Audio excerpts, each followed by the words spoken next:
الكريم أما بعد أعوذ بالله من الشيطان الرجيم بسم الله الرحمن الرحيم وأعوذ لهم مستمع الله ومن رباط الخيل ترهبون به عدو الله وعدوكم صدق الله العظيم ঐতিহাসিক চরমনায় ফাল্গুনের মাহফিলে আয়োজিত আজকের এই ওলামা মাশায়েখ ও বুদ্ধিজীবী সম্মেলনের আজকের বিশিষ্ট ওলামায়ে কেরাম, জাতীয় নেতৃবৃন্দ এবং আজকে এখানে কিছুক্ষণের মধ্যে উপস্থিত হবেন আমার প্রিয় নেতা, বাংলাদেশের মেহনতি মানুষের প্রাণের স্পন্দন হযরত ইসাবুল চরমনাই, সময়রত আমার দেশপ্রেমিক দিনদার ভাইরা, আমি তিনটি বিষয়ে কথা বলতে চাই।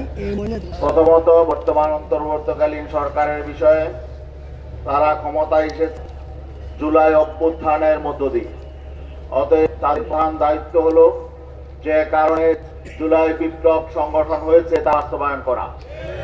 মানুষ বিগতদিনের এই রাজনীতি আর দেখতে চায়, নতুন বাংলাদেশ গড়ে তুলতে চায়। নতুন বাংলাদেশ গড়ে তুলতে হলে পুরাতন ঝঞ্ঝালগুলোকে বিদায় করতে হবে।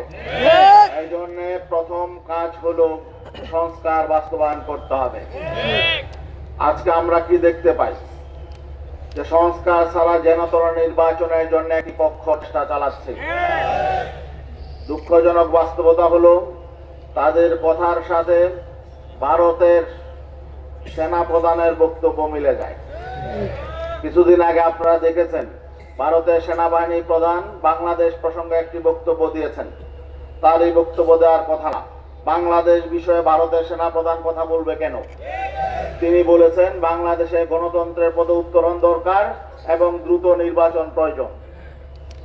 আমরা মনে করছি বাংলাদেশে যারা এখন দ্রুত নির্বাচনের জন্য বিভিন্নভাবে তৎপরতা চালাচ্ছে তাদের সাথে ভারতীয় সেনাবাহিনীর চিন্তা চেতনা যুক্ত আছে। অতএব আমাদের পরিষ্কার বক্তব্য, আগে সংস্কার করতে হবে, তারপরে হলো নির্বাচন। আরেকটি বিষয়, বিগত 15ই ফেব্রুয়ারি প্রধান উপদেষ্টার নেতৃত্বে জাতীয় ঐক্যমত্য কমিশনের একটি সভা হয়েছে।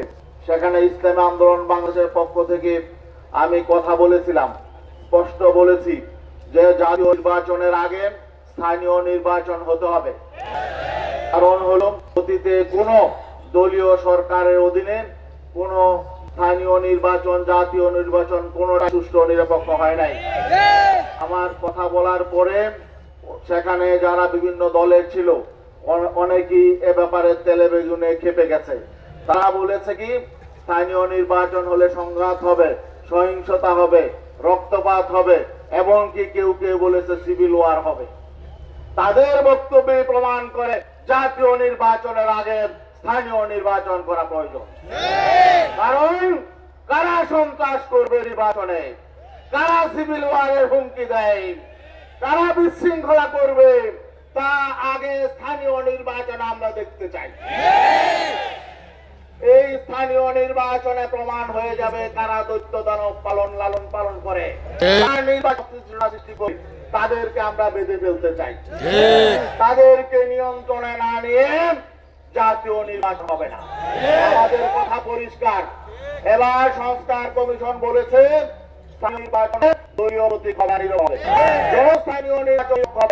কোন দল কি চাইলো না চাইলো দেখা বিষয় নয়, জনগণ কি চায় তা দেখতে হবে। কারো কথাই নয়, সরকার জনগণের প্রত্যাশা বাস্তবায়নে স্থানীয় নির্বাচন দিতে হবে। আমাদের আরেকটা বিষয় হলো আজকে ওলামায়ে কেরাম এখানে আছে, আগামী দিনে যে রাজনীতি আমাদের করতে হবে। এই সুযোগ বারবার আসবে না।